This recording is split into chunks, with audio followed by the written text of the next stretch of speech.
자, 저희들이 이전에 사도행전 18장 11절까지 다루고 데살로니가 전서로 갔었죠. 그리고 데살로니가 후서 그리고 또 갈라디아서까지 우리가 다루고 그다음에 다시 사도행전으로 다시 돌아옵니다. 그래서 오늘은 사도행전 18장 12절부터 계속해서 보도록 하겠습니다.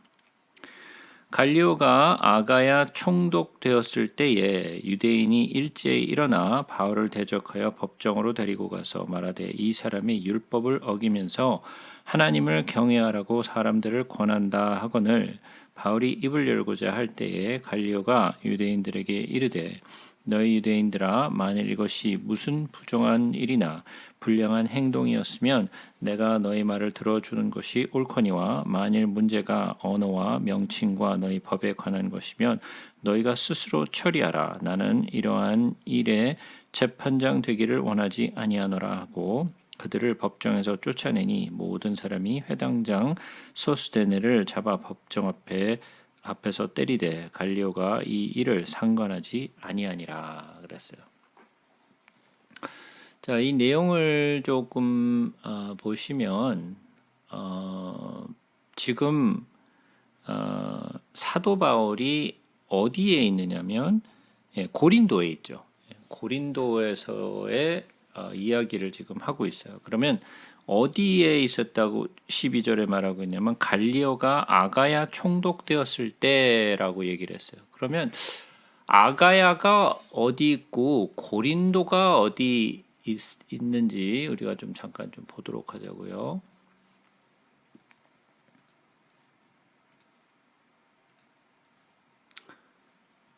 자, 그림 보이시나요? 예, 그림을 보시면 여기가 이제 소아시아 지금의 이제 터키죠. 우리가 알고 있는 여기 이제 여기가 시리아고 여기가 이제 이스라엘. 여기가 이제 지금 이스라엘이죠. 예, 그 지도를 보면 아실 수 있으시겠죠. 그래서 고린도는 어디냐면 바로 여기예요.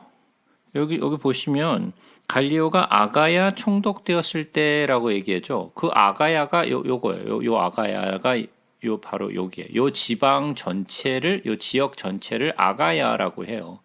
그 아가야라는 그 전체 그 지역에 고린도가 있는 거죠. 네? 그래서 고린도 교회가 여기 있는 것을 보실 수가 있고요. 그래서 아가야의 고린도. 이 아가야의 고린도에 누가 왔느냐면 이 갈리오라는 사람이 왔어요. 그러면 제가 내용을 좀 올려놓은 게 있는데 나중에 이걸 이제 참고하셔서 보시면 될 것 같아요. 이 갈리오라는 사람은 원래 이름이 갈리오가 아니고 원래 이름은 마르쿠스 안네오스 노바르투스라는 사람이에요. 이 사람이 지금 우리가 성경 속에 나와 있는 그 갈리오라는 사람인데 이 사람은 좀 우리가 뭐 중요한 사람은 아니지만 그래도 그냥 한번 이 사람이 도대체 어떠한 사람인지를 잠깐 훑고 지나가면 좋을 것 같아요. 이 사람은 원래 이름이 마르쿠스 안네오스 노바투스라는 사람인데 이 사람은 원래 세네카라는 사람의 동생이에요. 그 아버지의 이름도 세네카이고 그 형제의 이름도 그 형도 세네카인데 이 세네카가 누군지 아마 잘 모르실 거예요. 세네카는 굉장히 유명한 그 철학자예요. 철학자인데 이 사람이 누구냐면은 그 나중에 그 네로 황제의 스승이 바로 이 세네카예요. 네로 황제를 가르쳤던 사람이 이 세네카예요. 그러니까 이 사람의 형이죠. 이 사람의 형이 그 네로 황제를 가르쳤고 나중에는 그 반동으로 이렇게 몰려가지고 결국은 죽임을 당하게 되는데 어쨌든 이 사람은 굉장히 그러니까 어떻게 보면은 지금의 시대로 따진다면 금수저예요. 금수저였고 그리고 이 아버지가 원래는 스페인 출신이었는데 로마의 원로원의 의원이었어요. 근데 이 아버지가 굉장히 욕심이 많은 사람이어가지고 이 아들을 둘을 그러니까 세네카하고 이 마르쿠스를 갖다가 조금 더 좋은 교육을 시키기 위해서 양자로 들여요. 그 양자로 들였을 때 이름이 이제 바뀌게 되는데 그때 루키우스 유니우스 갈릴리오라고 이름이 바뀌어요. 그 양자로 들어가면서. 그래서 갈리오라는 우리 성경 속에 기록된 이 갈리오라는 이 이름은 양자로 들어가면서 새롭게 얻은 이름이에요. 그러니까 원래 이름이 아니죠. 원래 이름은 마르쿠스였고요. 그래서 이 사람은 굉장히 철학을 공부했던 사람이고 굉장히 유식했던 사람이고 또 유력한 정치인이기도 했어요. 이 사람은 수사학을 공부했기 때문에 굉장히 논리적인 것을 잘 알고 있는 사람이었고, 그리고 또 이 사람은 그 로마의 수사학을 공부했기 때문에 언변이 굉장히 좋은 사람이었고, 그리고 논리가 굉장히 강한 사람이었어요. 그랬기 때문에 이 당시에 그리스 그리고 또 로마 시대에는 뭐 역사를 보면 아시듯이 이 내용은 그 뭐라고 얘기해야 될까?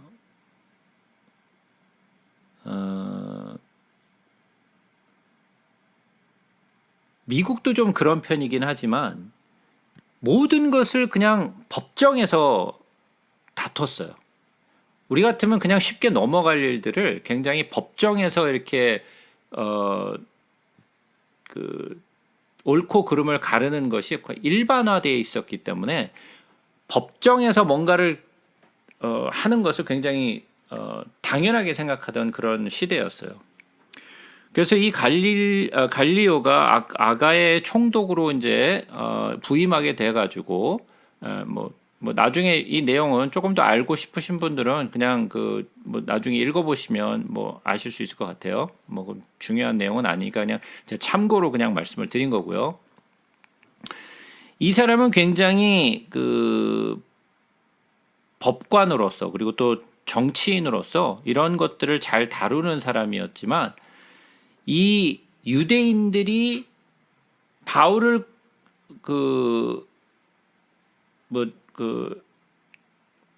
뭐라고 해야 되나 이렇게 한국말이 생각이 안 나네. 바울을 그냥 어떻게 해서든 뭐 조금 뭐라고 해야 되나 어큐스를 하기 위해서 이 갈리오에게 데리고 온 거죠. 법정에 데려가지고 어떻게 하려고 했는데 이 갈리오가 거절을 하죠. 이건 내가 정치하는 그런 것과는 전혀 상관이 없는 이야기고 너희들의 그 종교 그리고 너희들의 문화에 관한 것이지 우리 로마의 정부에 관련이 있는 사항이 아니다. 그러니까 너희들끼리 처리하라. 그러고 재판을 하기를 거부하죠. 그래서 여기서 보시게 되면 13절에 말하되 이 사람이 율법을 어기면서 하나님을 경외하라고 사람들을 권한다 하거늘. 그러니까 이때 당시에 이 정치인으로서 또 법정의 재판장으로서 이 갈리오가 맡았던 그리고 또 총독들이 맡았던 그런 재판들은 일반적으로 로마 정부에 관한 것들 그리고 이 통치에 관한 것들에 대한 재판을 총독이 맡아서 했지 그런 자율적인 종교의 자유에 대해서는 간섭하지 않았어요.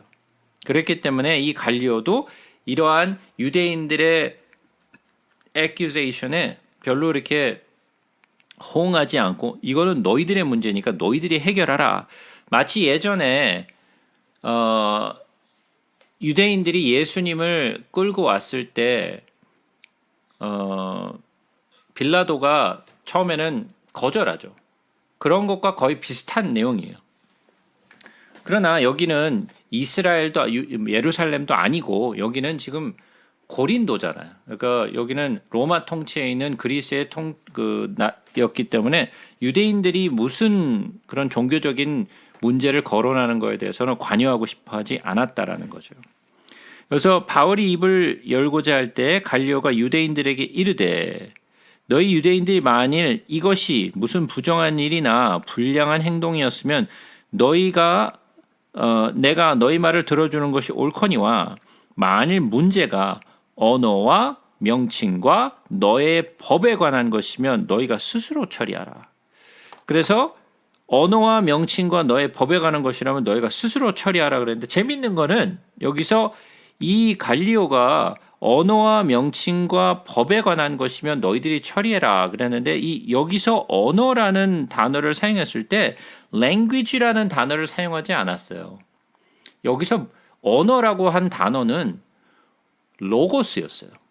이거는 굉장히 특이한 표현이에요. 왜냐하면 일반적으로 사용하지 않는 그런 표현인데 이 갈리오가 이 로고스와 또는 네임이나 너희 법에 관해서는 너희가 알아서 처리하라 라고 얘기했다는 거죠. 나는 이러한 일에 재판장 되기를 원하지 아니하노라. 그러고 자기 스스로를 이렇게 한 발짝 물러섰죠. 그리고 법정에서 쫓아냈죠. 그랬더니 법정에서 쫓겨나니까 자기네들이 할 수 있는 것들이 아무것도 없으니까 어떻게 했어요? 회당장 소스데네를 잡아다가 법정 앞에서 때렸죠. 왜? 이 소스네가 이 바울 그 일행들을 받아주었기 때문에 그랬기 때문에 법정 앞에서 회당장을 막 팼죠.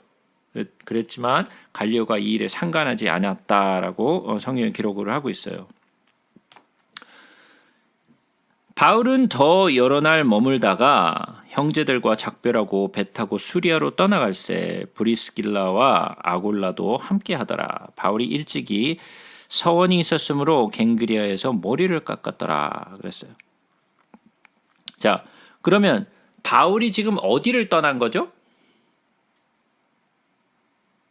네? 어디를 떠난 거죠, 지금? 네? 그렇죠. 고린도를 떠난 거죠. 네, 고린도를 떠났어요. 자, 그러면 자, 지도를 다시 한번 잠깐 봅시다. 자, 지도를 잠깐 보시면 여기가 지금 아가야의 고린도였죠. 고린도에서 아마도 갱그리아로 간 것 같아요. 그래서 갱그리아에서 머리를 깎았더라 그랬죠. 그죠? 그러니까 여기서 머리를 깎았어요. 고린도에서 갱그리아로 떠나와서 갱그리아에 있다가 에베소로 이제 출발을 해요. 그런데 지금 여기서 뭐라 그랬냐면 바울이 이 고린도를 떠나요. 고린도를 떠나는데 이때 당시에서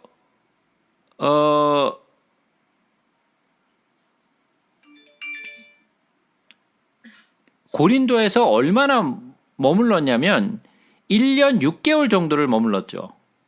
그죠? 그 18장 11절로 올라가서 보시면 1년 6개월을 머물며 그들 가운데에서 하나님의 말씀을 가르치니라 그랬어요. 그죠? 그래서 고린도에서 1년 6개월을 머물렀어요. 그러니까 굉장히 오래 머문 거죠. 상당히 오랜 시간 머물게 된 건데 여기서 이 고린도를 떠나면서 어떻게 떠났다 그랬어요? 18절에 보니까 브리스길라와 아골라도 함께 떠났더라 그랬죠. 그러니까 고린도를 떠나면서 사도 바울과 함께 동행했던 일행들이 함께 같이 떠났어요. 즉 다시 무슨 말이냐면 고린도에 머물면서 한 1년 6개월 정도 머물면서 성경을 가르쳤잖아요. 성경을 가르치고 떠나오면서 어떠한 지도자도 남겨놓지 않고 고린도 교회를 떠난 거예요. 그죠? 아무도 남겨놓지 않았어요. 거기다가 무슨 어떠한 특정한 사람을 남겨서 거기서 계속 바울이 떠난 이후에도 계속 누군가가 거기를 지도하고 가르치고 이렇게 하는 것들을 하지 않고 그냥 고린도 교회를 떠나버렸어요. 그러니까 마치 이런 거죠. 어떤 교회가 세워졌는데 그 교회를 세우신 분이 막 열심히 말씀을 가르치다가 사역자들이 다 떠나버렸어. 덩그러니 뭐만 남았냐면 거기 있던 성도들만 이렇게 남게 된 거죠. 그러면 성도들만 덩그러니 남겨지니까 좀 어떻게 되겠어요? 좀 혼란스럽겠죠. 지도자가 없으니까. 그죠? 네, 지도자가 없으니까 혼란스럽겠죠. 그 혼란 속의 내용이 이제 나오는 것이 좀 이따가 나올 고린도 전서의 내용, 그리고 고린도 후서의 내용이에요. 그러니까 왜 그러한 배경이 있는지를 좀 이해하셔야 돼요. 자, 그러면 우리가 조금 고린도라는 그 지역을 좀 이해할 필요가 있어요.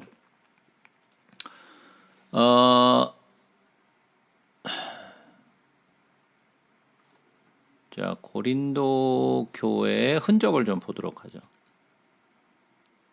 자, 고린도 교회, 여기에요. 예, 뭐 남은 게 없죠? 돌 몇 개 이렇게 좀 이렇게 주르르 좀 있고 남은 게 없어요. 그죠? 예, 이게 흔적이에요. 고린도 교회 흔적이 이것밖에 없어요. 예전에는 이 고린도라는 이 도시가 상당히 상업적으로 정치적으로 굉장히 활발한 그런 도시였는데 이 도시가 원래는 그리스에 속한 그런 지방이었는데 로마가 이제 들어오면서 그 로마가 새롭게 이 도시를 세워요. 그러면서 상업적으로, 정치적으로, 그리고 또 종교적으로 굉장히 활성화돼 있던 그런 도시였어요. 거의 그때 당시에는 뭐 추측해서 한 60만 정도의 사람들이 살았던 것으로 추측을 하고 있는데, 그러니까 굉장히 많은 사람들이 이 도시 주변으로 살았다라는 거죠. 그런데 지금은 뭐 거의 뭐 몇만밖에 안 되는 그런 굉장히 소도시로 이렇게 축소가 됐어요. 이제 더 이상의 이제 예전 같은 그런 영광은 그런 없는 그런 도시가 돼버렸죠. 어쨌든 이 도시는 상업적으로 굉장히 흥행했고, 그리고 또 제가 아까 그 종교적으로도 굉장히 활발한 그런 도시다라고 제가 말씀을 드렸는데, 이 도시에는 굉장히 많은 신전들이 있었어요. 그래서 이제 위에 보면 이렇게 돌산 같은 게 이렇게 있잖아요. 이 돌산 높은 곳에 신전들, 그리스 신전들이 많이 세워졌었어요. 이 도시에는 그 아르테미스 신전이나 아폴로 신전이나 굉장히 신전들이 많았어요. 신전들이 많다 보니까 제가 예전에 그런 말씀을 드렸었죠. 이 신전에는 뭐가 있느냐면 성창들이 있었어요. 남자의 그 성창들, 여자의 성창들이 이 신전 주변으로 있었기 때문에 거기에 많은 제물들이 드려지고, 그리고 또 그곳에서 문란한 그런 성행위, 그리고 또 더불어서 이러한 뭐라고 해야 되나, 동성연애까지 합쳐가지고 굉장히 문란한 그런 사회성을 가지고 있었어요. 물론 로마의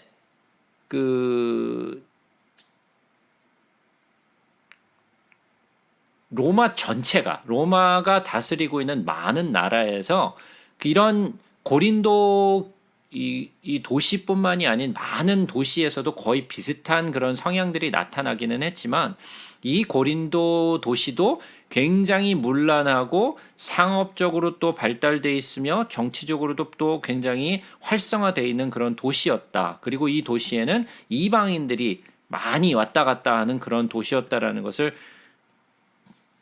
머릿속에 참조해 놓으시면, 우리가 나중에 고린도 전서를 이제 다루게 될 때 왜 이러한 문제들이 다루어지게 되는가, 왜 이러한 문제들이 고린도 교회에 있었는가를 이해하실 수 있게 돼요. 왜냐하면 이 도시 전체의 어떤 그 성향과, 그리고 또 이 도시에 어떠한 것들이 있었는가를 좀 이해하시면 나중에 고린도전서를 이해하시는 데 도움이 되실 것 같아서 조금 제가 참고로 말씀을 드렸습니다. 자, 그래서 브리스길라와 아굴라도 함께 하고 떠났죠. 근데 바울이 일찍이 서원이 있었으므로 갱그리아에서 머리를 깎았더라. 이게 사실은 어떠한 서원을 했는지는 우리는 알 수가 없어요. 뭐 무슨 서원인지는 알 수가 없지만 많은 이들이 뭐라고 얘기를 하냐면 어쩌면 그가 구약에 나와 있는 그 나실인 같은 그러한 서원을 하지 않았을까라는 그런 추측을 하고는 있는데 뭐 그런 추측 또한 뭐 알 수 없는 거죠. 어쨌든 예전에 바울이 어떤 하나님께 드렸던 서원이 있었는데 그 서원 때문에 머리를 갱그리아에서 깎았다라는 이야기가 여기 기록되어 있고요. 다시 지도를 들어서 그리고 나서 에베소로 와서 그들을 거기 머물게 하고 자 그러면 자 다시 한번 지도를 한번 보자고요. 자 고린도에서 갱그리아로 와서 여기서 머리를 깎은 후에 에베소로 옮겨가죠. 자 그러면 이제는 이쪽 그리스를 떠나서 어디로 이제 오게 되죠? 다시 이쪽 동쪽으로 오게 되죠. 그죠? 또 동쪽으로 이제 다시 이동해서 오게 돼요. 자, 그러면 지금 고린도에서 갱그리아에서 에베소 교회로 이제 돌아오고 난 후에 그들을 거기에 머물게 하고, 즉 다시 말해서 에베소에서 바울과 그 일행들이 이제 갈라져요. 그래서 거기에 아글라와 브리스길라가 남게 되고 에베소 교회에 남게 되고 그 다음에 바울은 다시 예루살렘으로 돌아오게 되죠. 그래서 에베소에 와서 그들을 거기 머물게 하고 자기는 회당에 들어가서 유대인들과 변론하니 여러 사람이 더 오래 있기를 청하되 허락하지 아니하고 작별하여 이르되 만일 하나님의 뜻이면 너희에게 돌아오리라 하고 배를 타고 에베소를 떠나. 자, 이제 에베소를 떠나서 어디로 돌아오게 되면 가이사랴로 돌아오게 되죠. 그래서 보게 되면 가이사랴에 상륙하여 올라가 교회의 안부를 물은 후 안디옥으로 내려가서 자, 여기서 에베소에서 가이사랴로 돌아왔다가 거기서 예루살렘 교회를 잠깐 들려서 어디로 가요? 안디옥으로 다시 내려가죠. 그죠? 그래서 이 안디옥으로 내려가서 얼마 있다가 떠나 갈라디아와 부르기아 땅을 차례로 다니며 모든 제자를 굳건하게 하니라. 제가 갈라디아를 다루면서 갈라디아가 뭐 그 설이 있는데 북갈라디아설, 남갈라디아설 얘기하면서 어느 시간에 사도 바울이 갔느냐에 따라서 그 편지의 그 연도가 조금씩 달라진다라고 제가 얘기를 했었는데 여기 보시게 되면 갈라디아와 부르기아 땅을 차례로 다녔다라는 이야기를 하는 것으로 보아서 아마도 이 시대에 갈라디아의 갈라디아 교회를 세우게 되고 그 나중에 편지를 보낸 것이 아닌가 생각되는 부분이 여기에요. 자, 여기서 이제 2차 전도 여행이 마무리가 되는 거예요. 그죠? 그러면 1차 전도 여행이 있었고 2차 전도 여행이 이제 맞춰지게 되는 거예요. 여기서. 그래서 그 내용들은 우리가 이제 조금 알 수 있겠죠. 그래서 제가 2차 전도 여행에서 굉장히 쟁쟁한 사람들을 많이 만난다라고 제가 말씀을 드렸죠. 비록 출발하는 때부터 조금 좀 껄끄러운 일이 있었죠. 바나바하고 갈라지게 되면서 그 마가 때문에 바나바하고 이렇게 갈라지게 돼서 혼자 바울이 이제 출발하게 되는데 그 신라가 같이 이제 출발하게 되죠. 그래서 거기서 디모데를 만나고 또 많은 사람들을 2차 여행 가운데 만나게 되는데 2차 여행 가운데서 만난 많은 사람들 이 지금 우리가 좀 전에 에베소 교회에 남게 된 어떤 이 아굴라나 또 브리스길라 같은 이런 쟁쟁한 사람들도 다 2차 여행에서 만난 사람들이었죠. 그래서 2차 여행에서 굉장히 많은 이런 그 제자들을 만나게 되고 또 그 제자들을 통해서 그 교회의 어떤 지도자들을 세우게 되는 일을 하게 돼요. 자, 그럼 계속해서 보겠습니다. 알렉산드리아에서 난 아볼로라 하는 유대인이 에베소에 이르니 이 사람은 언변이 좋고 성경에 능통한 자라. 자, 알렉산드리아가 어디죠? 알렉산드리아. 이집트 아닌가요? 어디요? 이집트 아닌가요? 예, 이집트죠. 예. 예전에 제가 그 성경의 그 중간사를 하면서 제가 알렉산드리아에서 있었던 어떤 그 내용들을 제가 설명드린 기억이 나는데 알렉산드리아가 여기죠. 알렉산드리아. 자, 여기가 이제 사해죠. 여기가 시나이 반도고요. 그다음에 여기가 이집트죠. 이집트인데 알렉산드리아는 여기죠. 예, 알렉산드리아 여기에서 가장 큰 그 도서관이 세워졌다라고 제가 말씀드렸고 그 알렉산드리아에서 그 70인역 셉투아전투가 거기서부터 만들어졌다라고 제가 설명을 드렸던 곳이 이 알렉산드리아예요. 이 알렉산드리아는 그 당시에는 굉장히 뭐라고 해야 되나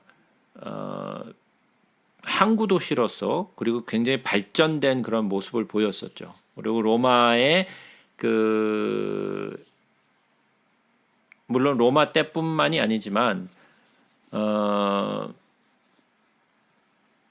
제가 예전에 그 톨레미 왕조 때부터 이 알렉산드리아가 굉장히 부흥하게 되는 이야기를 제가 드렸었잖아요. 그래서 알렉산드리아 등대 얘기도 제가 잠깐 드렸었고, 그래서 굉장히 발전된 도시였고, 그리고 또 그 정치 그리고 또 문학 이런 면에서 굉장히 좀 다른 것보다는 좀 발전돼 있는 그런 도시였어요. 그러니까 그 도시에서 이제 아볼로가 온 거죠. 그래서 이 알렉산드리아에서 난 아볼로라는 유대인인데 이 유대인인데 개종을 한 사람이죠. 예, 그리스도인으로 개종을 한 사람이에요. 그래서 이 사람이 에베소에 이제 이르게 되는데 자, 다시 한번 에베소로 돌아와서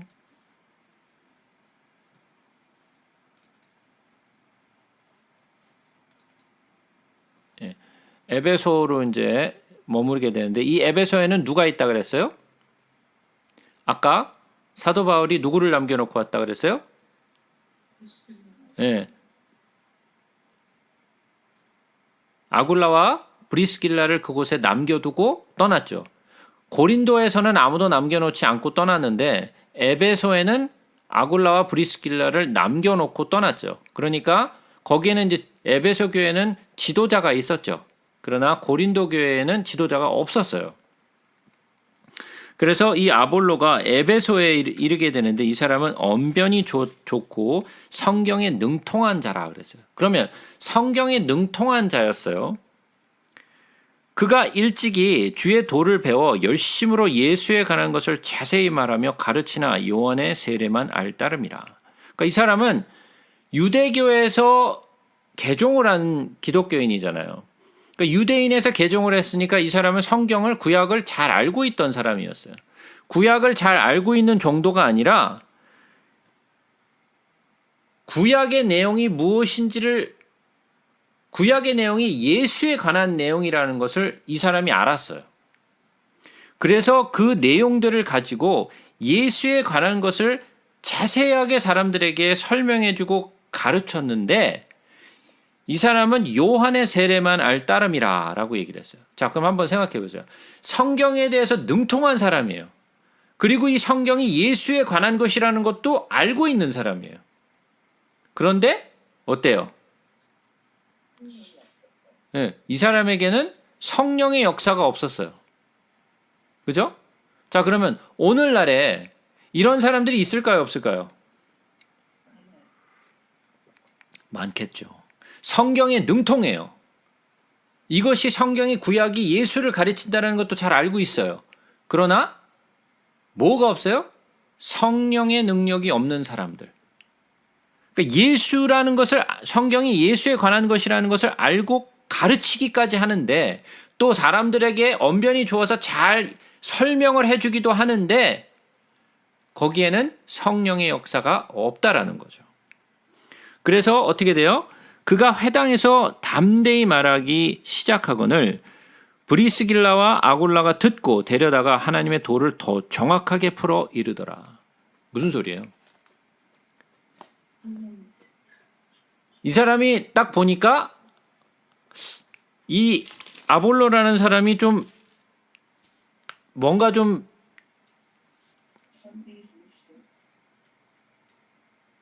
될 사람 같이 보였다라는 거죠. 아굴라와 브리스길라가 보기에는 이 사람 조금만 고치면 잘 이렇게 하나님의 일을 잘 할 수 있는 사람 같다. 그래가지고 이 사람을 따로 데려다가 가르쳤어요. 그러니까 생각해 보세요. 아볼로는 성경에 능통한 사람이고 능통한 정도가 아니라 이것이 그리스도에 관한 이야기라는 것도 잘 알고 있어서 성경을 가르치는 사람인데 아굴라 브리스길라가 잠깐만 이리 좀 와보실래요? 따로 불러다가 그를 가르쳤다라는 거예요. 그러면 이 브리스길라와 아굴라는 누구예요? 사도 바울에게 잘 이렇게 가르침을 받은 사람이란 말이죠. 그죠? 그러나 그들 또한 무슨 따로 교육을 받은 건 아니었어요.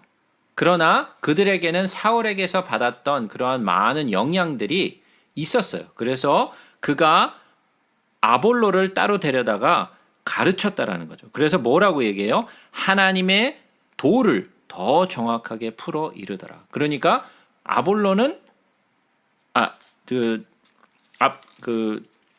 아볼로는 뭐를 몰랐다라는 거예요?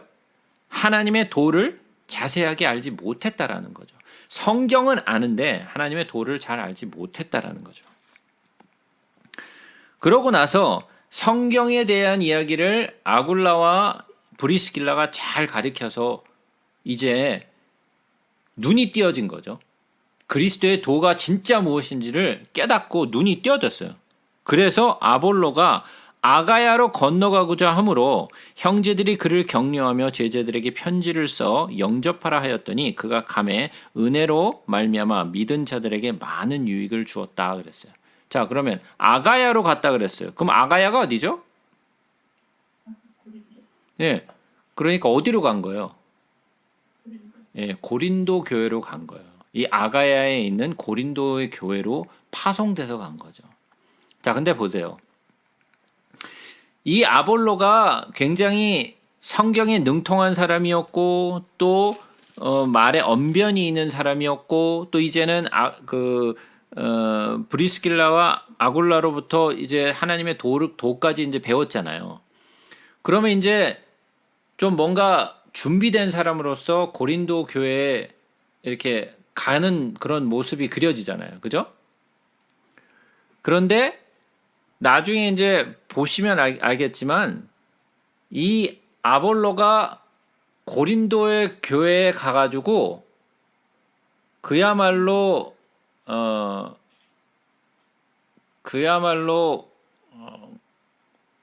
뭐 속된 얘기로 말하자면 개떡이 돼가지고 바울한테 다시 돌아와요. 나 거기 절대 거기 보내지 말라고. 나 거기 상종도 하기 싫으니까 거기 나 꼴도 보기 싫어. 거기 있는 사람 고린도에 있는 그 교인들 꼴도 보기 싫으니까 나 거기 뭐 가라는 얘기하지 말라고. 그래서 사도 바울이 나중에 좀 다시 돌아가라고 그러고 막 권면을 하는데 막 치를 떨면서 아볼로가 거기 다 안 간다고 막 그래요. 나중에 이제 그 고린도 이제 나중에 보시면 아시게 되지만, 그러니까 성경에 정통을 하고 언변이 있고 뭐 또 잘생겼던 것 같아요. 뭐 해가 그래가지고 뭐 좀 준수하게 생기고 막 그래서 좀 인기가 많았던 것처럼 보였는데 가가지고 고린도 교회 그 치맛발 센 그 성도들한테는 도무지 상대가 안 되는. 예, 그래서 그야말로 개떡이 돼가지고 나중에 이제 사도 바울에게 이제 오게 되는 장면을 이제 우리가 뭐라고요? 떡실신이에요. 예. 그리고 이제 돌아오게 되는 장면을 우리 나중에 보게 될 거예요. 19장으로 넘어가죠. 19장이 아니죠. 27절. 그가 감의 은혜로 말미암아 믿은 자들에게 많은 유익을 주니. 자, 그러면 처음에 갔어요. 예? 은혜로 지금 브리스길라와 아굴라를 통해서 하나님의 도에 대해서 듣고 나서 은혜를 받아버렸어. 그래서 은혜가 충만했어. 마치 어딘가 가가지고 어떤 뭐 집회를 갔다든지 뭐 어떤 뭐 부흥회를 갔다든지 그래갖고 막 그냥 은혜가 충만했을 때 주님 나를 보내소서 뭐 내가 어디로든 뭐 가겠나이다 뭐 이제 그런 충만함을 받았을 때 그런 기분 있잖아요. 그래서 그런 성령 충만함으로 갔으니까 어땠겠어요? 막 그런 막 차오르는 그런 뜨거운 마음으로 막 복음을 전했겠죠. 그래서 믿는 자들에게 많은 유익을 주었다라고 이야기를 하고 있어요. 그러니까 고린도 교회에 많은 사람들에게 유익을 줬어요. 이는 성경으로서 예수는 그리스도라고 증언하여 공중 앞에서 힘있게 유대인의 말을 이김이더라. 거기서 고린도에서도 유대인들의 그 율법에 관한 이야기들이 자꾸만 나오는데도 불구하고 아볼로가 성경은 예수 그리스도에 관한 것이다라고 무엇을 들어서 설명했어요? 성경을 들어서 설명했다는 거예요. 그러니까 제가 처음부터 성경을 같이 여러분들과 나누면서 얘기했던 것처럼 뭐예요? 성경은 예수 그리스도에 관한 내용이다. 구약도 신약도 모두가 예수 그리스도에 관한 이야기다라고 제가 처음부터 설명을 했잖아요. 그죠? 그러한 것이 성경 곳곳에 나와 있죠. 예수님도 말씀하시고 사도 바울도 이야기를 하고 모든 성경들이 그 이야기를 말하고 있어요. 그러면 성경은 이야기할 때 복음의 내용은 예수가 돼야겠죠. 그건 당연한 이야기일 거예요. 그죠? 자, 계속해서 보겠습니다. 19장. 아볼로가 고린도에 있을 때 바울이 윗지방으로 다녀 에베소에 와서 어떤 제자들을 만나 이르되 너희가 믿을 때 성령을 받았느냐 이르되 아니라 우리는 성령이 계심도 듣지 못하였노라. 바울이 이르되 그러면 너희가 무슨 세례를 받았느냐 대답하되 요한의 세례니라. 바울이 이르되 요한이 회개의 세례를 베풀며 백성에게 말하되 내 뒤에 오시는 이를 믿으라 하였으니 이는 곧 예수라 하거늘 그들이 듣고 주 예수의 이름으로 세례를 받으니 바울이 그들에게 안수함에 성령이 그들에게 임하심으로 방언도 하고 예언도 하니 모두 12사람쯤 되니라. 자, 제가 처음에 그 사도행전을 설명하면서 사도행전에 몇 가지 성령 받는 사건들이 기록되어 있다라고 말씀을 드렸어요. 몇 개의 성령 받는 사건이 기록되어 있다라고 제가 말씀드렸죠? 예. 5번의 사건이 나오는데 그 5번의 사건 중에 진짜 자세하게 기록된 것은 4번이에요. 그죠? 5번째는 사도 바울이 성령을 받는 것에 관한 것이었고 그거는 성경의 사도행전에는 성령을 받는 것에 대한 이야기가 기록되어 있지 않죠. 그죠? 그러나 4가지 사건에는 성령 받는 사건이 자세하게 기록이 됐어요. 자, 그러면 첫 번째 누구 어떤 사건이 있었죠? 첫 번째 마가의 다락방에 있었던 사건이 있었죠. 두 번째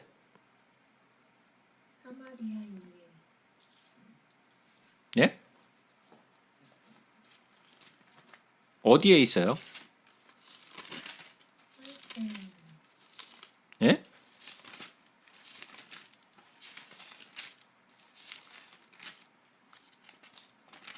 어디에 그것이 기록되어 있죠? 8장 17절에 있어요. 사마리아고 자, 하나님의 말씀을 받아. 예.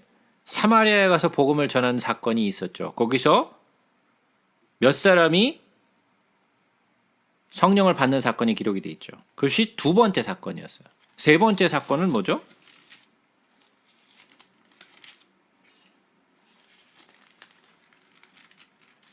세 번째 사건. 고넬료의 사건이었죠. 네, 고넬료의 사건이었어요. 자, 그리고 네 번째가 어디예요? 에베소 교회에서의 내용이에요. 요 네 가지 사건이에요. 다시 한번 첫 번째 어디? 마가의 다락방, 두 번째 사마리아, 세 번째 고넬료, 네 번째 에베소 교회. 예, 요 네 가지의 사건이 사도행전에 기록되어 있는 성령 받는 사건의 모두예요. 그러니까 이게 마지막 사건이 기록이 되어 있는 거죠. 이거 이외에는 성령을 받는 사건은 기록되어 있지 않아요. 자, 그러면 다시 한번 보자고요. 아볼로가 고린도에 있을 때가 아볼로가 고린도에 파송된 이후의 이야기죠. 바울이 윗지방으로 다녀 에베소에 와서 어떤 제자들을 만났다. 그러니까 에베소 교회에 있는 성도들을 만난 거죠. 제자들을 만났다라고 얘기를 했으니까. 그죠? 이건 그냥 믿지 않는 사람들이 아니라 에베소 교인들이에요. 근데 그 제자들을 만나서 뭐라 그랬냐면 너희가 믿을 때 성령을 받았느냐라는 거예요. 자, 제가 말씀을 드렸어요. 성령은 어떻게 받는다고요? 예수를 믿으면 선물로 받는 것이 성령이라 그랬어요. 그죠? 그래서 사도 바울이 질문을 하기를 뭐라고 질문했냐? 너희가 믿을 때 성령을 받았느냐? 제가 성령을 정말 받아야 되겠다라고 생각했던 말씀이 요 말씀이었어요. 제가 충격을 받았던 말씀이 바로 요거였어요.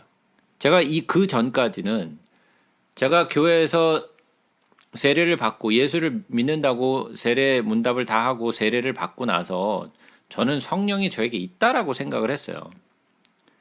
근데 제가 어느 집회에 가지고 이 말씀을 들었어요. 네가 믿을 때 성령을 받았느냐? 확신이 없더라고요. 받았는지 안 받았는지 확신이 없어. 그래서 내가 이거 확실하지가 않으니까 내가 이거 확실하게 좀 받아야 되겠다라는 생각이 들어서 그때부터 제가 간절히 찾기 시작했어요. 그랬던 것처럼 너희가 믿을 때 성령을 받았느냐? 그럼 이 사람들은 믿는 사람들이 안 믿는 사람들이야.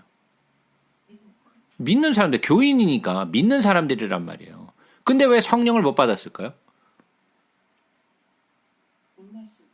예. 이 사람들이 성령을 받는 것이 뭔지를 몰랐어요. 성령이 있음도 알지 못했어요. 성령이 뭐냐? 들어본 적이 없다. 그게 뭐냐? 그들이 들었던 것은 세례 요한의 세례만 들은 거예요. 그 이후에는 몰라. 여긴 지금 어디예요? 지금 예루살렘이 아니잖아요. 그죠? 여긴 이방 나라잖아요. 그러니까 여기서는 그런 이야기를 들어본 적이 없어. 예수를 믿기는 믿는데. 그래서 성령이 계심을 우린 듣지도 못했다. 그러니까 사도 바울이 묻죠. 그럼 너희는 무슨 세례를 받았느냐? 그랬더니 뭐라 그래요? 요한의 세례를 받았습니다. 그럼 요한의 세례가 뭐예요? 예, 회개의 세례죠. 이것이 누가복음 3장 3절의 이야기죠.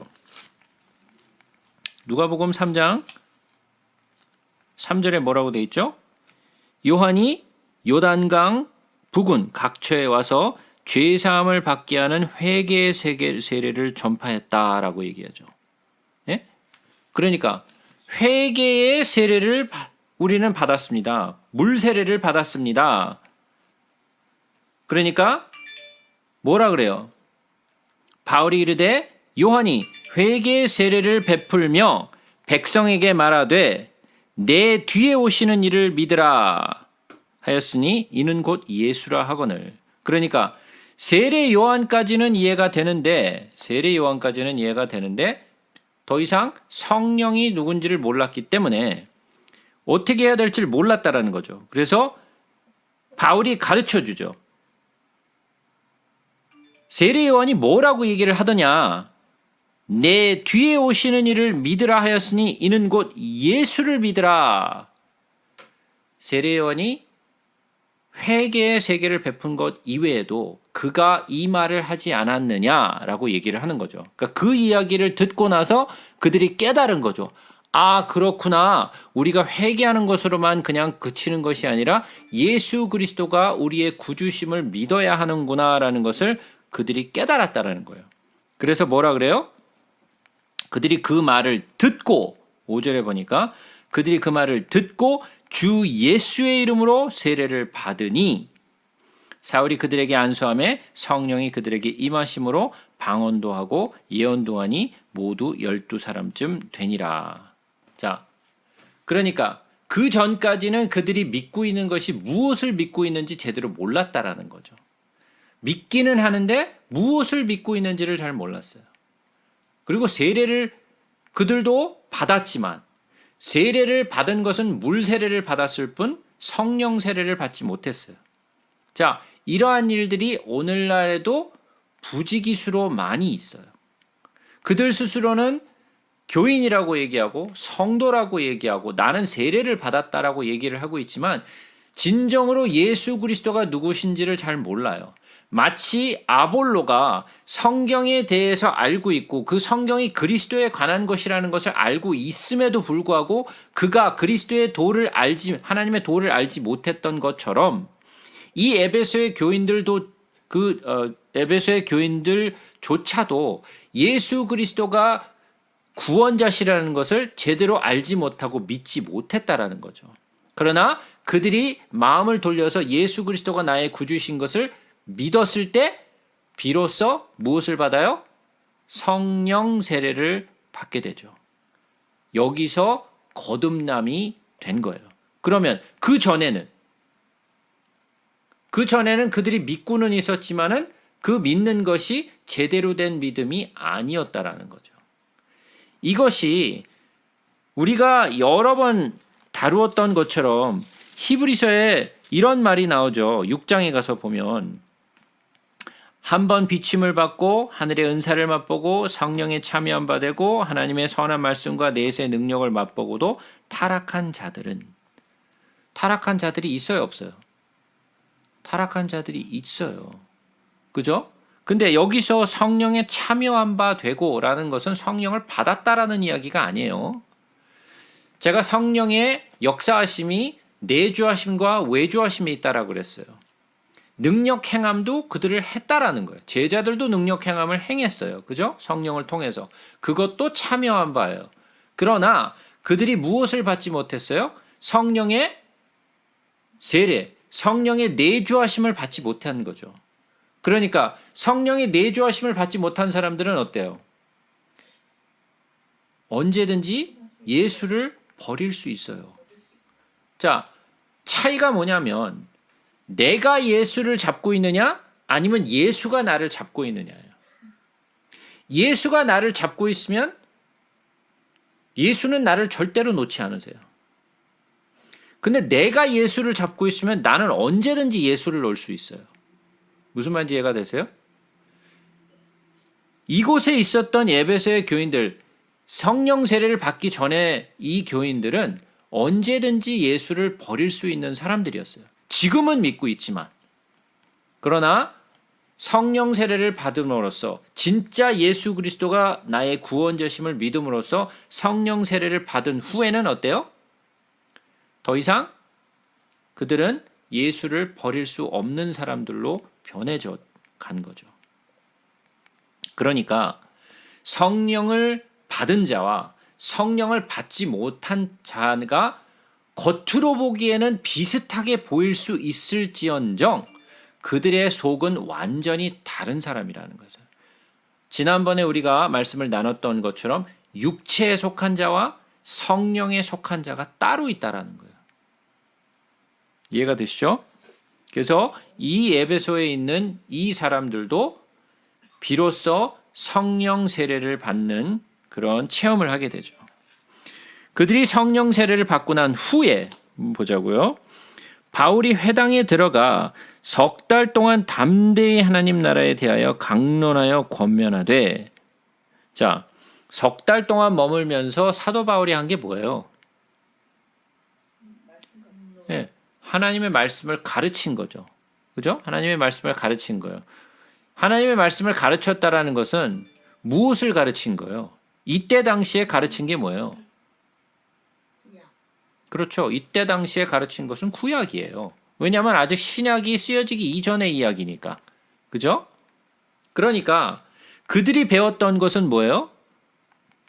구약의 내용이에요. 예, 구약의 내용이에요. 그러면 구약의 내용을 이 사람들이 알고 있어요? 몰라요? 물론 유대인들이라면 알고 있겠죠. 그러나 이방인들은 알 리가 없겠죠. 유대인들이라면 그 성경을 알고 있겠지만 이방인들은 성경을 모르잖아요. 그죠? 그러니까 사도 바울이 그들에게 가르친 것은 이 에베소 교회에는 많은 이방인들이 있었어요. 자, 그러면 사도 바울이 가르친 건 뭐예요? 성경을 가르친 거예요. 성경을 가지고 예수가 누구인지를 가르친 거죠. 신약을 가지고 가르친 것이 아니라 구약을 가지고 가르친 거예요. 그러니까 구약 속에 기록되어 있는 많은 내용 속에 나오는 그분이 바로 예수 그리스도시고 그분이 이 땅에 오셔서 우리의 죄를 위하여 십자가에 죽으시고 부활하셨다라는 것을 그것을 가르친 거죠. 얼마 동안? 석 달 동안. 자, 그러니까 석 달 동안 이거를 가르쳤으니 사도 바울이 얼마만큼 수준이 있는 사람이었겠어요. 예? 수준이 있으니까 석 달 안에 이거를 다 가르쳤겠죠. 그죠? 하나님의 나라에 대하여 강론하며 권면하되 어떤 사람들은 마음이 굳어 순종하지 않고 무리 앞에서 이 도를 비방하거늘 바울이 그들을 떠나 제자들을 따로 세우고 두란노 소원에서 날마다 강론하니라. 자, 하나님의 말씀을 들으면 두 가지로 갈라져요. 한 부류는 마음이 딱딱해서 굳어서 순종하지 않고 이 도를 비방하는 사람들이 나오든지 아니면 이 도를 믿는 사람이 나오든지 두 종류의 사람이 나와요. 저도 하나님의 도를 전하는 사람 가운데 한 사람이에요. 자, 저의 말을 열심히 성경 공부를 저에게서 열심히 하고 나서 어떤 사람들은 그 도를 비방하는, 제가 가르치는 것에 대해서 비방하는 사람들이 있어요. 어떤 사람들은 이 도에 대해서 믿는 사람들이 있어요. 두 종류로 딱 갈라진다라는 거예요. 하나님의 말씀은 이 중간이 없어요. 이들 믿든지 아니면 믿지 않고 이 도를 비방하든지 둘 중에 하나예요. 여기서도 똑같이 그러한 사건이 나오죠. 이 도를 비방하는 사람들이 나와요. 석 달 동안 가르쳤는데 그리고 또 이 사도 바울 같은 이런 수준 높은 사람이 가르쳤는데도 불구하고 이 도를 받아들이지 못하는 사람들이 있더라는 거예요. 왜 그랬을까요? 그들의 마음이 딱딱했다라고 그래요. 굳은 마음 때문에 이 도를 받아들이지 못하고 그 도를 비방했다라는 거죠. 그러니까 우리가 이전에 무엇을 배웠던 간에 항상 하나님의 말씀을 우리가 받을 때는 오픈 마인드로 받아야 돼요. 오픈 마인드로 받고, 그럼 오픈 마인드로 받으라니까 그냥 아무거나 받으라는 이야기가 아니죠. 하나님의 말씀을 듣고 분별을 해야죠. 그것에 대한 분별력을 가지고 있어야 돼. 이것이 옳은 것인가 그렇지 아니하는 것인가. 예전에 그래서 베레아 사람들은 어떻게 했다 그랬어요? 사도 바울의 말씀을 듣고 뭐 했다 그랬어요? 그의 말이 그런가 하여 성경을 상고하니 믿는 자의 수가 많았다라고 얘기하잖아요. 그죠? 그러니까 그들은 그냥 받는 것으로 그치지 않았어요. 받고 나서 그런가 하여 성경과 비교를 해봤어요. 그래서 성경에 기록된 말씀을 보고 그것을 보고 믿었다라는 거죠. 우리도 마찬가지예요. 오픈 마인드로 들으라는 것은 그냥 아무거나 그냥 다 받아들여라 라는 말이 아니고 그 말씀을 일단 들어보되 그것에 대한 분별력을 가지고 말씀이 그런가 하여 성경을 상고해 보고 그렇지 않으면 버리고 아니면 믿으라는 이야기죠. 2해 동안이나 이같이 하니 아시아에 사는 자는 유대인이나 헬라인이나 다 주의 말씀을 듣더라. 사도 바울이 이렇게 사역을 하는 걸 보면요. 사역의 기간이 점점 늘어나요. 그죠? 점점 늘어나요. 그죠? 지난번 고린도에서는 얼마나 있었다고요? 1년 6개월 있었다 그랬죠. 에베소에 와서는 얼마 동안 있었다고요? 2년 동안 있었죠. 그죠? 2년 동안 있었어요. 이 사역이 기간이 점점 길어져요. 2해 동안 사도 바울이 뭐 했을까요? 쓸데없는 얘기하고 있었을까요? 아니면 성경을 계속 가르쳤을까요? 당연히 성경을 가리켰겠죠. 예. 하나님의 말씀을 잘 가리키니까, 말씀으로 잘 가리키니까 어떠한 일이 생겨나느냐? 하나님이 바울의 손으로 놀라운 능력을 행하게 하시니 심지어 사람들이 바울의 몸에서 손수건이나 앞치마를 가져다가 병든 사람에게 얹으면 그 병이 떠나고 악귀도 나가더라. 그런데 막 이렇게 사람들을 고치고 악귀를 쫓아내는데 자기는 어때? 자기는 막 자기의 육체의 가시 때문에 막 고통스러워하고 힘들어하죠. 예? 그러니까 사람들이 사도 바울을 봤을 때 어땠겠어요? 막 예? 헷갈렸겠죠. 이게 무슨 일인가 이게. 예? 남은 다 고치는데 왜 자기는 못 고치는가 막 이러면서 그랬겠죠. 예? 그러나 말씀을 잘 가르쳤더니 하나님이 그의 손을 통하여 이러한 많은 이적과 기사를 일으켰다라는 거예요. 그래서 어때요? 몸에서 손수건이나 앞치마를 가져다가 병든 자에게 얹으면, 손을 얹은 것도 아니야. 사도 바울이 들고 다니는 손수건을 얹었더니 그 병이 막 나. 그 정도로 능력이 아주 엄청나게 일어났다라는 거죠. 악귀도 쫓아나갔다라는 이야기죠.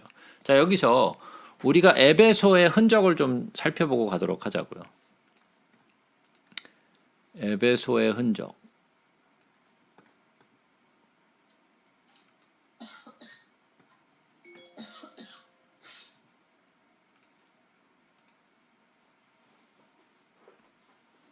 자, 이게 에베소 교회의 흔적입니다. 이게 두란노 서원이에요. 요게 에베소의 교회의 흔적이 어때요?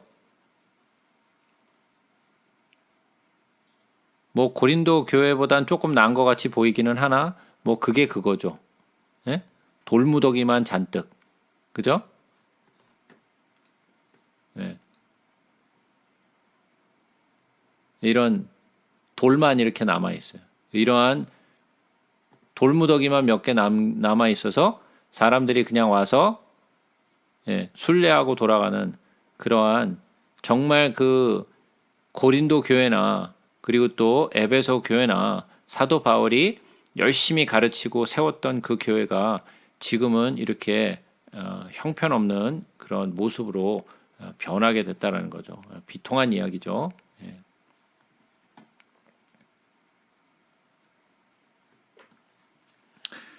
자, 계속해서 보겠습니다. 이에 돌아다니며 마수라는 어떤 유대인들이 시험 삼아 악귀 들린 자들에게 주 예수의 이름을 불러 말하되 내가 바울이 전파하는 예수를 의지하여 너희에게 명하노라 하더라.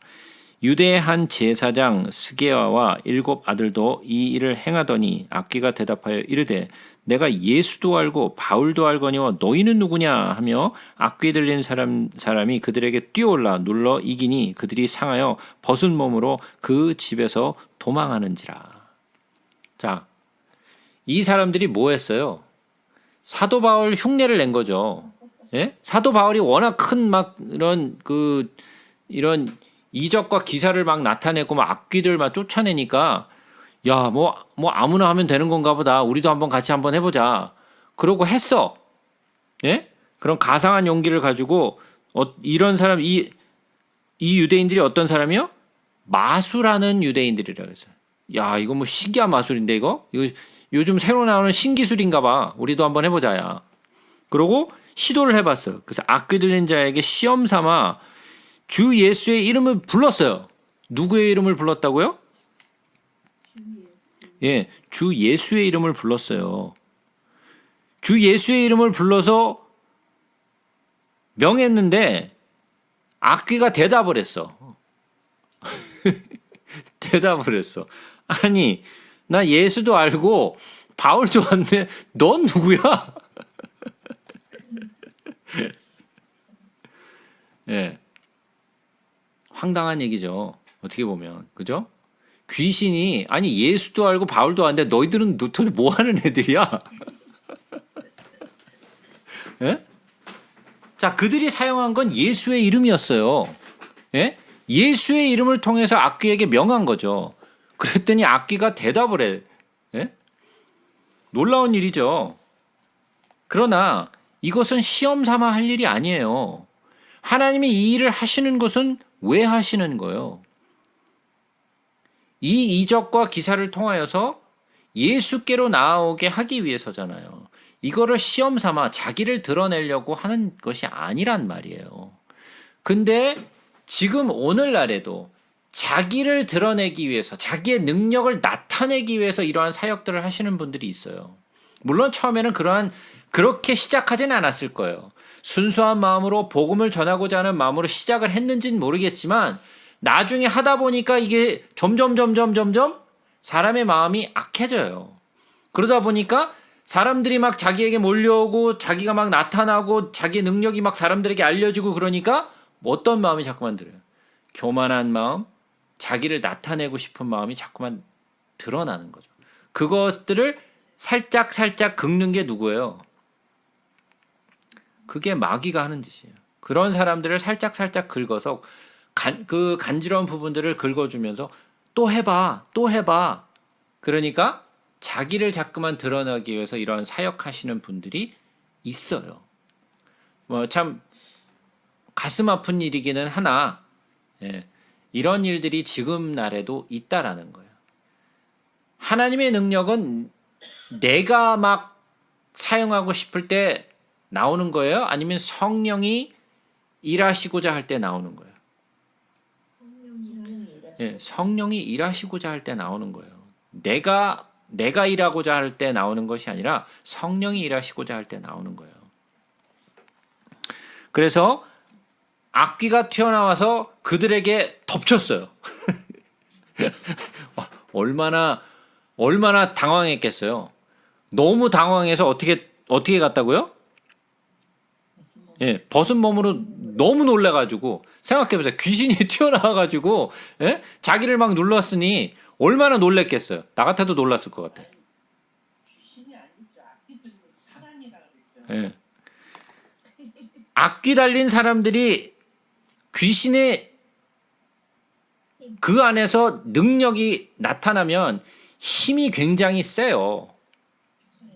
귀신 들린 사람들이 힘이 굉장히 세요. 그러니까 그들을 덮쳐버렸어. 그러니까 힘을 못 쓰는 거야. 얼마나 놀랬겠어. 그 사람들의 눈에는 이 사람이 사람으로 보였겠어요? 이게 이 귀신으로 보이지 이게 사람으로 보였겠어요 이게? 도망가 버렸잖아요. 이러한 일들도 성경에 기록되어 있다는 거죠.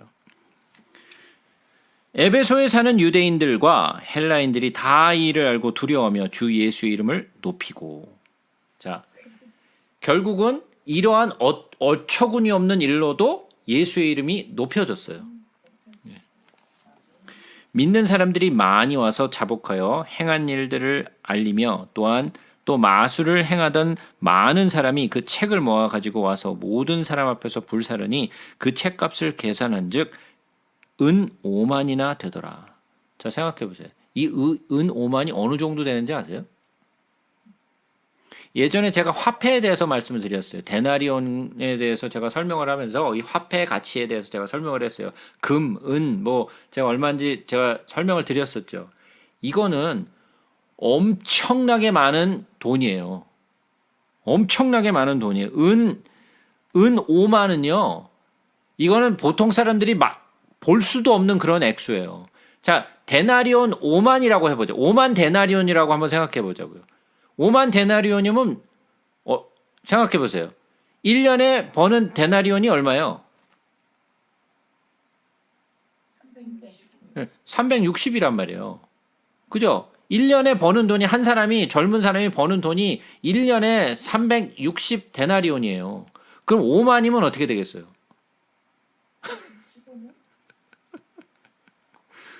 상상이 되시죠? 이게 데나리온이어도 그 정도예요. 근데 데나리온이 아니라 은이라 그랬어요. 예? 그러면 엄청난 돈이라는 얘기예요. 그러니까 그들이 태운 책이 어느 정도의 양인지 상상하실 수 있으시겠죠? 네. 이와 같이 주의 말씀이 힘이 있어 흥왕하여 세력을 얻으니라. 하나님의 말씀이 능력이 그것에 나타났다라는 거죠. 거기서 에베소의 교회에서 교인들이 세례를 받았던 사건, 그들이 또한 교회에서 많은 사람들이 병 고침을 얻고 악귀도 쫓아나가고, 또한 이런 어처구니 없는 이 제사장들 또는 이런 마술하는 사람들의 사건들이 기록이 돼 있어서 에베소에 머물면서 있었던 사건들이 자세하게 기록이 돼 있어요. 그러고 여기 20절까지 하고 그 다음에 우리가 고린도전서로 넘어가도록 하겠습니다.